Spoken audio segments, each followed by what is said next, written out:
চারটে কাজে লেগে থাকে, তো স্থায়ী জান্নাতে যেতে গেলে এই চারটে কাজ এর থেকে বেশি হওয়া দরকার ছিল।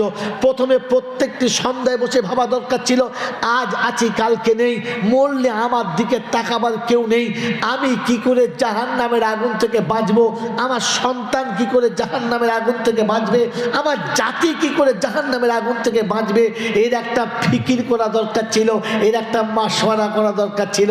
জীবনে হয়েছে? আবার মাসওয়ারা করলে বলে এই দল আমাদের দল নয়, মাল তাড়াও। নিজে তো জাহান্নাম থেকে বাঁচার কথা ভেবে মাসওয়ারা করবে না, আর যদি কেউ করে তো তাকে আবার ভালো চোখে দেখাও না। ওই বাবা ছিল আমার আল্লাহওয়ালা ভাইরা, এরপরে মাসওয়ারা করে ঠিক করা দরকার ছিল জাহান্নাম থেকে আগুন থেকে বাঁচার জন্য কু আনফুসাকুম ওয়া আহলিকুম নারা, আল্লাহ পাক আমাকে শুনেছিল নিজে বাঁচো আর আহলকে বাঁচাও। এর জন্য প্রত্যেকের দুয়ারে দুয়ারে যাবার কথা ছিল, দিয়ে ধরা দরকার ছিল